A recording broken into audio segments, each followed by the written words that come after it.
2024 is finally here, and political parties are expected to intensify their election campaigns ahead of the much-anticipated polls.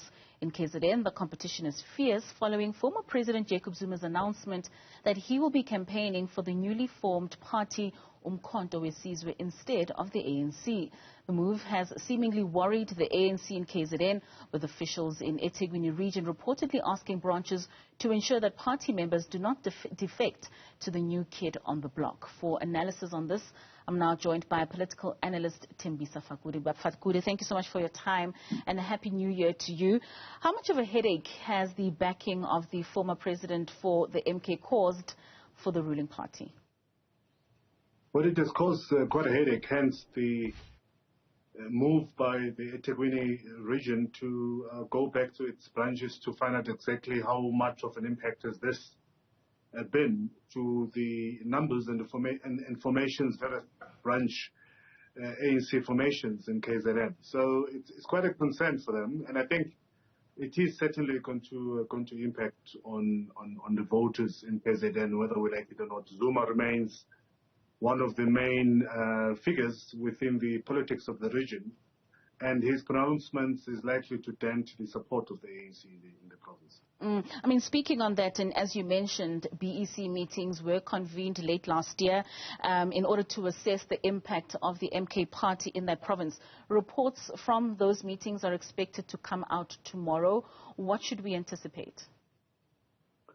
I think there's not going to be an openness. Of course, this was the ANC's initiative, so you are unlikely to have a report that's going to be saying that we are aware Umkhonto WeSizwe is accepted largely by the population. As a result, be aware. So you're not going to have an honest reporting. Even if it's honest, I don't think the ANC is going to tell the public or tell us that they are going to be losing support to Umkhonto WeSizwe. But for me, what's more concerning is that, of course, it is the emergence once again of Zulu nationalism or tribalism. I don't know whether you've been aware or noticed the Jacob Zuma in his traditional regalia over the past at least 2 weekends, the Christmas weekend and this weekend, dominating the social media platform, basically a Zulu man walking around with his spear and shield, and the entrance of people, or at least comments from people such as Newzroom Afrika, very popular figure within KZN, to an extent has amplified the launch and the possible effect of Umkhonto WeSizwe.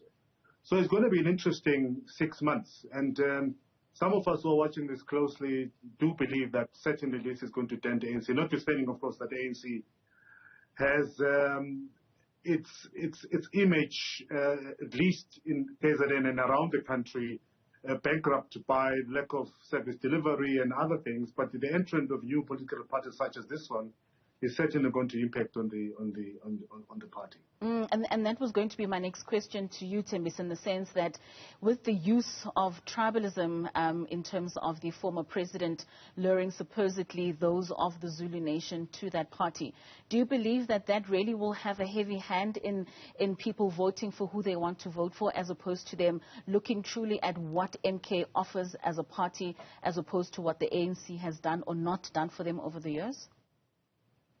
I think so. I think it's certainly going to impact the voting, the tribal lineage and association with this new party is certainly going to impact on the voting behavior in KZN. So we must expect it. And if you look at the emblem of the Umkhonto WeSizwe, again, is others will argue, a Zulu man with a shield and spear. So that, again, will communicate a certain message to the electorate in KZN. But for me, what's even more worrying is that the entrance of populist and popular figures such as Newzroom Afrika, former Ukhozi FM DJ, is also likely going to impact on what happened in KZN come election this year. But the other thing, of course, as it has been always expected, Jacob Zuma looks after his family, and we can't discount the fact that both Tutuzane and Tutuzile went to their father and spoke to their father to say the best inheritance he can leave for them is to start a party that they will take over eventually. We know, for example, that Tutuzane Zuma has got ambitions, and this could be a party through which he springboards into proper national election using his father, because I don't think Jacob Zuma, given his health and age, is going to be active in this political party. But you are likely to have his children in the form of Duduzane and Duduzile taking and leading this formation, and it's certainly going to have an impact in KZN. And would that not then be off-putting to possible followers of the MK party if ever the stance is to create something that would be a lineage for his children as opposed to something that really will look after South Africans in that region? Well, it could be, but I mean, if you look at, I know a lot of people who like to believe that the events that led to the national looting had nothing to do with Jacob Zuma, but some of us believe that his arrest had something to do with the turmoil that we saw during the COVID, when at least 3 provinces were engaged in looting. So Jacob Zuma is fairly popular, and that's the currency that I don't think he is willing to just throw it away or leave it without using it for his own benefit. And I think this time around is going to use it for the benefit of his children.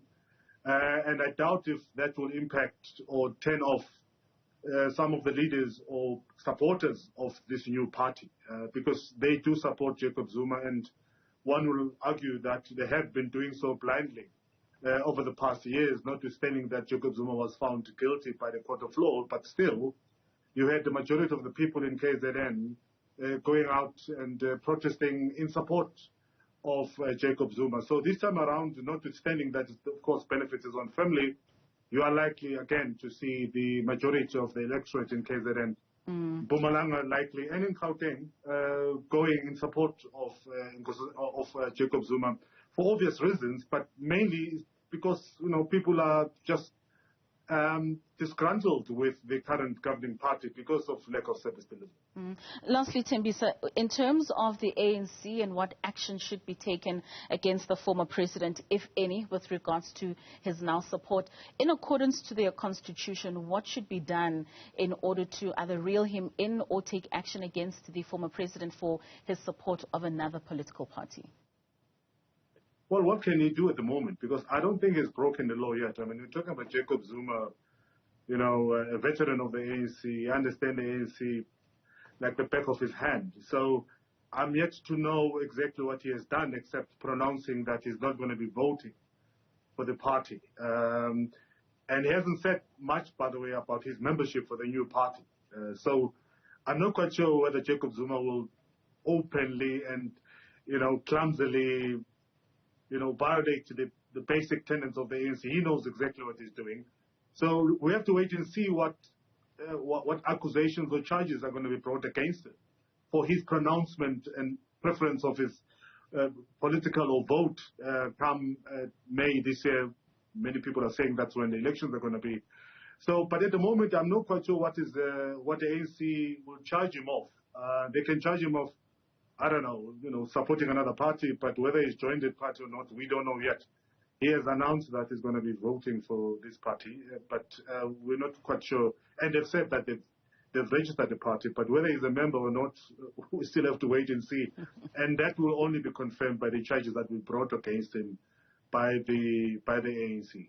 All right, certainly is a game of wait and see. Thembisa Fakude, political analyst, thank you so much for your time this afternoon.